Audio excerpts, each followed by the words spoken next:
Hey everyone, my name is Viacheslav Bulannikov, and I'm the game director for War Thunder. Today, I'll be answering some of the community's questions. When will the game's interface be updated? It'll never be updated. But seriously, in a project of this scale with such a long lifespan, a complete and sudden overhaul of the interface is always extremely stressful, both for the people playing the game and the team working on it. For players, because everything suddenly looks different, which brings mixed feelings and strong feelings as well. Some like it, some don't. For developers, because the interface is enormous. I'm not even sure what the player meant by interface. We have so many different types: in-game, research, and so on. But in any case, it's a massive amount of work, and if you replace it entirely, a huge number of bugs will inevitably appear, all of which need to be fixed. So that's why I say it'll never be updated. Instead, we follow an evolutionary approach to interface development. That means we constantly change and improve individual parts, making things more convenient, adding new features. This way, it's much easier for us to gather feedback from the community on a specific change or feature. And on the other hand, we don't overwhelm players who aren't interested or affected by those changes. So the interface is always evolving. You can actually see how much it's changed over the past year. Just compare your old screenshots if you've been playing for a while. Before and after really tells the story. Will anti-radar missiles be added? Yes. The game is getting more and more large SAM systems, which are exactly the kind of targets those missiles are designed for, even though we're a bit skeptical about how effective they'll be compared to other fire-and-forget weapons already in War Thunder. After all, long-range, high-speed missiles of that kind are quite common now. ARMs could still introduce an interesting gameplay mechanic to the game. Besides that, anti-radar missiles could also serve as a way to recon enemy positions. So our plan is as follows. If we add them, we'll refine the interface in such a way so that when you use such a missile, you'll roughly see where the enemy's SAM is located. So yes, we plan to introduce them, I think, most likely in the first half of next year. Will the survivability of tactical and long-range bomber aircraft improve? Yes, we're not fully satisfied with how these aircraft are currently set up. Their current parameters aren't realistic enough. They're simply way too fragile, and that makes those planes that are already quite challenging to use even less competitive when facing fighters of their respective battle ratings. Will we get an artillery sight for indirect fire on SPGs? Nope, that's not planned. You have to understand, such a sight would look extremely unrealistic, and it wouldn't really fit a game like War Thunder. On top of that, you also have to understand that it wouldn't make indirect fire as easy as some of you might expect. The reason for that is that the main limitation when firing from behind cover isn't the lack of a special sight, it's the trajectory. For most artillery vehicles available in-game, the minimum firing range can actually exceed the size of War Thunder's maps, so that kind of sight just wouldn't help you at all. That said, the game already includes pretty realistic ways to perform indirect fire, if the trajectory actually allows it. You can do artillery spotting using a drone, artillery spotting through another vehicle or an aircraft. You can also set the range manually using the azimuth scale. All the realistic methods are already there, so you can absolutely use those. Are there any mechanics in the works to improve team play and add more depth to the game? Yep, there are some ideas we're considering, especially in the context of modern aviation. But for now, it's simply too early to speak about them. Are you going to fix naval battles? Over the past few years, we've made a huge number of changes and fixes to naval gameplay. The firing mechanics were overhauled, damage models received major updates, locations were reworked in a big way. Basically, a lot of work has been done. In the upcoming update, which might already be out by the time you see this, we're introducing another major feature related to damage control and ship survivability. So yes, that means we're constantly improving the naval mode, and doing it in parallel with adding new content to naval battles as well, with each update bringing new ships to the game. When will smoke artillery be added? We're not planning to add a separate smoke artillery feature. On the one hand, there's no need for it, as the game already has vehicles capable of deploying smoke screens in a variety of different ways. On the other hand, that kind of artillery could easily become a toxic mechanic, and not just a helpful tool. It might end up blocking visibility and interfering with teammates rather than helping them. We've actually tested smoke artillery in special events, even in situations where those events involved players with good communication and coordination. It never gained much popularity in its primary use. More often than not, it simply became a tool for griefing opponents and making gameplay worse for everyone. So we're not planning to introduce standalone smoke artillery anymore. When will White Rock Fortress return to the game? This map is currently in active development. There's a good chance we'll bring it back in its updated form before the end of the year. Remember when you said you won't add top-tier premiums? What happened to that? We already gave a detailed answer to this back in the summer of 2023. Even though the game now includes premium vehicles of the highest rank, we still don't plan to add top-tier premiums that would be exceptionally effective or strong, better than their peers, in terms of flight characteristics, armament, and so on. The idea is that unlocking top-tier vehicles through the regular tech tree should still offer something new and give you an advantage or capability that even the best premium vehicles don't have. That's why we have no plans to introduce premium vehicles with top-level combat performance.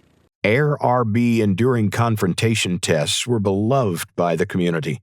Can we expect to see Air RB EC in the future? We're not planning to replace the current Air RB with an RB version of Enduring Confrontation or somehow mix EC into the regular random battles. We've already tried adding EC-style missions to Air RB as a separate event, but they didn't gain much popularity among players. So it's not really our decision, it's just the reality shaped by player experience and preferences. That said, we completely understand that some players are interested in trying something fresh, something new, and we are already working on that something, a new mode in fact. It's called Aerial Warfare.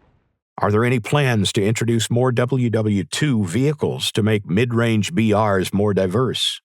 I checked. Each year, we add about 30 to 40 vehicles from the first half of the 20th century. Given how many mid-rank vehicles are already in the game and how well those parts of the tech tree are filled out, adding even more vehicles of that era doesn't make much sense. That's why we more often than not use those kinds of vehicles in special events and activities. Still, there are quite a few interesting vehicles from that era that can and will be added over time. It's insane to see how much of the map is blocked off in the new North Holland map. Maps aren't actually getting smaller. They're designed to be the size the level designer intended them to be. Every location has a mission variant that uses the full map area. The missions that look smaller than usual, the ones people usually mean, are actually special modes, with just one or a few capture points. The idea behind those specific missions is to offer fast, action-packed gameplay where you can play very aggressively. Both sides clash quickly, fights happen right away, everybody gets frags, and players know where to find the enemy. The time between spawning and spotting your first target is short on purpose. That's why these modes, built with this specific gameplay in mind, use a limited play area. The whole idea is to keep players focused on fighting each other so that they get all that action instead of just spreading out all over the map, because that slows everything down. But that's just one type of mission available to you, so it's not accurate to say that maps themselves are shrinking. In fact, those smaller mission variants have a much lower chance of appearing in matchmaking compared to regular missions, so they're actually quite rare. Why are copy and paste vehicles added in place of more interesting unique options? That's a bit of a misconception. We don't add such vehicles instead of unique ones. We add them alongside unique vehicles. There have been many cases where a vehicle appeared on the dev server in one nation's tech tree, even though a case could be made for its inclusion in other tech trees as they also use the vehicle in real life. Players themselves would then insist that we should add the vehicle to other nations as well. After several rounds of that, we just decided that whenever possible, we'll include those shared vehicles in multiple tech trees right away. That doesn't mean, of course, that we don't have plans to add unique vehicles to the game. Far from it. Those are still being added and more planned. For instance, we've got unique self-propelled artillery vehicles and other vehicles in the works, so we're doing both, shared designs and original ones. How is work on the World War mode progressing? When can we expect it to launch? The World War mode is in continuous, steady, though not very fast, development. We share news and updates when we can, and return to work on it from time to time. At the same time, we're currently prioritizing new mechanics and improvements for the main game. In other words, changes that affect the majority of players. Just recently, we talked about our plans for developing aerial warfare and ran several playtests, including SEAD and strategic bombing playtests. In the future, these and similar modes could become special events within the aerial warfare system on the global map. We're planning to test more modes in the same way, as limited-time event missions, so we can collect your feedback, make adjustments, and fix bugs. Once that process is complete, we'll start integrating those missions into a separate, full-fledged mode with operations and a global map. That's when World War, as its own game mode, will officially make its real debut. There was a test of the PvE mode recently. Are you continuing to work on it? From time to time, we create unique or themed in-game events to give players something fresh and unusual, a little break from the regular missions and modes. This type of experimental content is probably best represented by our massive April Fool's events, which over the years have really become one of War Thunder's trademarks. Still, every now and then, we just like to have a bit of fun and experiment with smaller events to present something new to players. Such events can be one-time experience, or they might return in the future. Whenever we have news about these or other comebacks, we always share it. One example is the World War mode that we already mentioned, in which players also had to attack fortified positions and AI-controlled convoys, while defending against similar attacks themselves. Are there any plans for strategic bombers? We don't have any plans to introduce those aircraft as top-tier vehicles in our current meta. In other words, we don't see them as the pinnacle of aviation development in War Thunder. But as museum pieces, collector's aircraft, or event vehicles, yes, strategic bombers might appear in the game sometime down the line. That's because there's definitely demand for them, and we understand that in certain special modes or simply as rare collectibles, they could be interesting for players. So we're not ruling them out completely. Can we expect a tighter battle rating spread of 0.7? Combat strength isn't the only factor that affects gameplay. Variety matters too. If we narrow the BR spread, yes, the vehicles you encounter will be closely matched in terms of their combat capabilities, but the overall diversity of vehicles you encounter will shrink as well. Given that most players tend to gravitate towards meta vehicles, reducing the BR range would mean that you wouldn't even meet the full range of opponents theoretically existing within that smaller range of BRs. On top of that, you have to understand the fact that narrowing the spread could significantly increase matchmaking times. Even though War Thunder has a large player base, especially during peak hours, once you start factoring in things like server region, specific BR ranges, particular nations, or squadrons of several players, all of that together can already result in noticeable queue times. And if we made the range even tighter, wait times could stretch into several minutes, or even dozens of minutes. So the answer is no, we don't plan to change the current BR spread. Instead, we'll continue raising the upper BR limit, gradually achieving a kind of decompression that way. Any news on the development of submarines?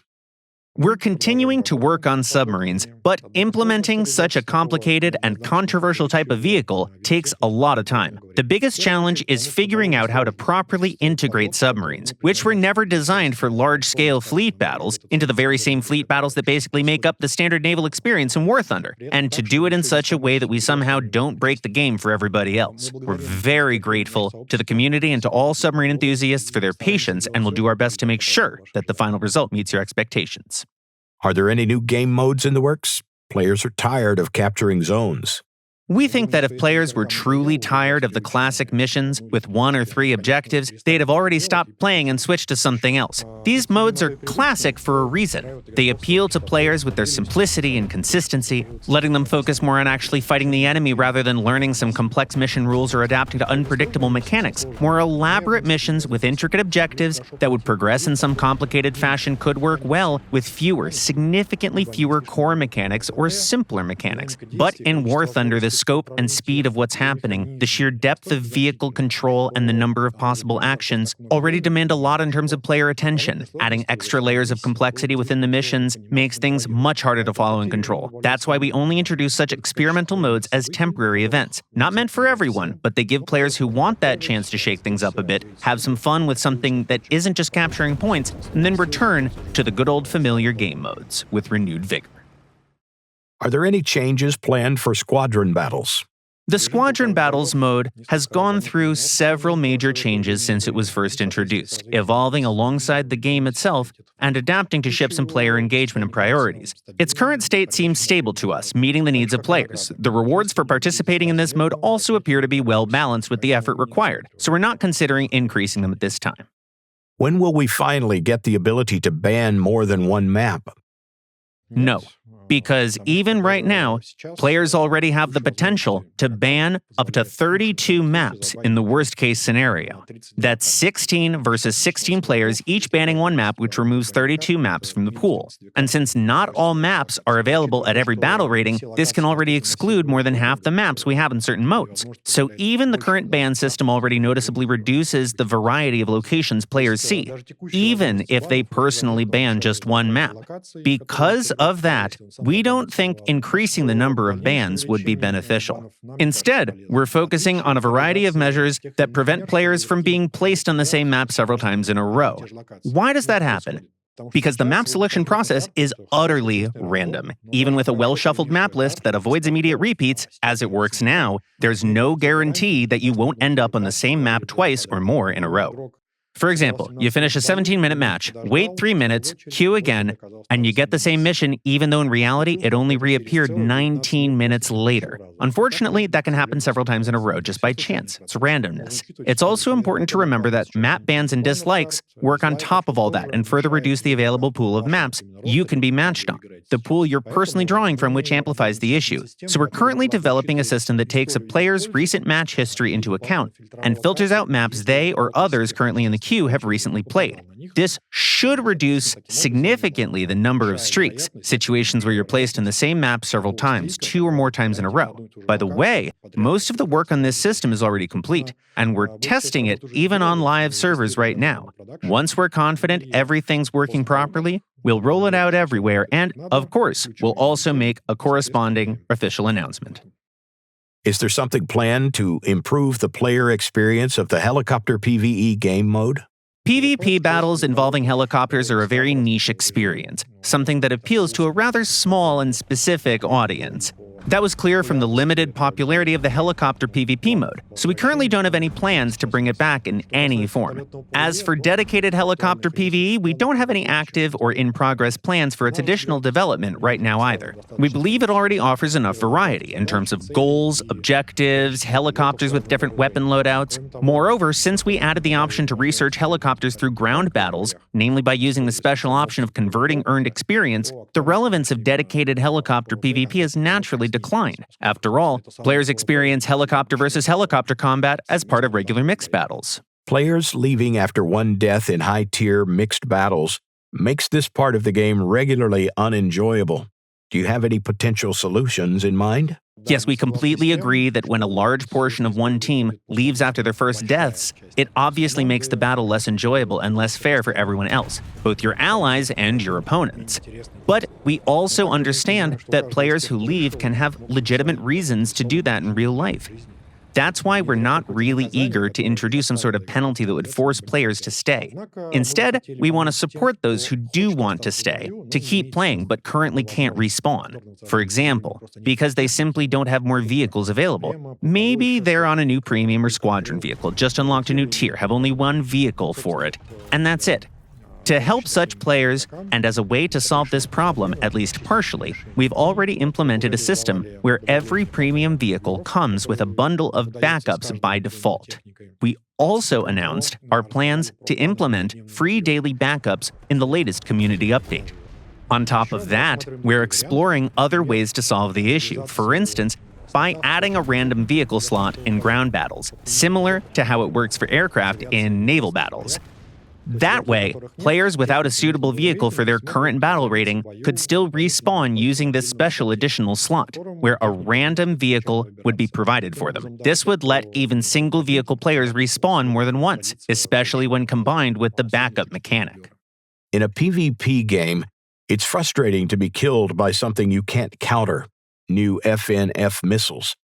Is this something you consider when adding powerful weaponry? Yes, we do.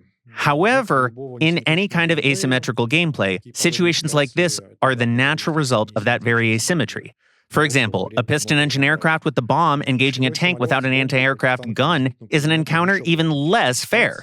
In fact, in the game, target-seeking missiles launched from aircraft or helicopters can be very easy to evade, simply by hiding behind cover or deploying smoke. Those same missiles can also be intercepted and destroyed by friendly SPAA or SAM units. Compare that to a simple, unguided bomb dropped from low altitude directly onto a tank, something that constantly happens at mid-ranks. It's often much harder to avoid.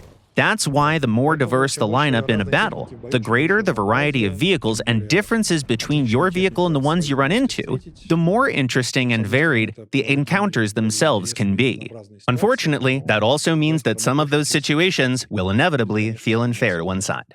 Do you have plans to add regenerative steering into the game? Implementing a realistic turning system that simulates double differential steering could indeed reduce power loss during turns. However, it would also make vehicles less maneuverable compared to the current turning model, which simulates clutch and brake steering. With such a change, it would no longer be possible to make sharp, high-speed turns by pivoting around a braked track. That's why we're considering whether introducing more realistic turning mechanics would actually be beneficial, like the twin transmission or double differential steering system. In certain situations, these changes would significantly affect vehicle handling in a bad way. We're considering letting players try this out on a public test server first. Based on your feedback, we'll decide whether to implement it in the main game. There are situations where one team has 4 top BR players and the other 1. This makes the match less fair. Can the matchmaker match these 4 players on either team as a guarantee? Matchmaking doesn't just limit the number of players with top BR vehicles. It also uses several other rule sets to make matches more balanced. For example, it restricts how large the total BR difference between both teams can be. But it's important to understand that even if you were to play 20 to 30 consecutive matches in perfectly balanced teams, where everyone was using vehicles of the exact same battle rating, even the same model, you would still sometimes stomp the enemy very easily, and sometimes get stomped just as easily. You might end up winning or losing 80% of those matches despite the identical setups, even though everything was perfectly balanced, even though you were all sitting at the same BR using the same vehicle. That's because the outcome of a battle depends not only on the vehicle, but on the players themselves. On the other hand, the stricter the matchmaking rules are, the longer the wait times become. We've mentioned this before. In some cases, it might even become impossible to find a suitable match for certain players at all. As a result, those players would be unable to play and would leave the game for good. What I want to say is that at the end of the day, setting up a matchmaking system is always a compromise between tighter balance, which only partly determines the outcome anyway, and reasonable queue times. Battle rating changes often cause vehicles that are played by less players to have artificially higher stats. Do you keep this in mind when making BR changes? If changes to battle ratings were made purely based on server statistics, without any human involvement, that would of course be very convenient. We wouldn't have to spend hundreds of man-hours preparing each update to battle ratings, and we usually do that around 5 times a year. Right now, when adjusting BRs, our game designers start with the statistical data for each vehicle, but they also take into account their own understanding of its strengths and weaknesses. Then we discuss those results as a team. The final step is to compile all of that and try to find a compromise, a balanced collective decision of some sort. After that, we collect player feedback on the implemented changes, and once we have it, the whole process starts again. From the outside, it might sometimes look like certain vehicles receive unfair or insufficient attention. That impression can arise because different groups of players tend to show bias towards particular vehicles, classes of vehicles, nations, etc. Something that becomes quite noticeable when analyzing feedback gathered from various platforms. And let's not forget, the game already features almost 3,000 different vehicles. It's entirely possible that something slips through the cracks. That's why we always encourage you to take part in the discussion of BR changes, share your thoughts, agree or disagree with other members of the community. We make every effort to listen carefully to your feedback and take it into account.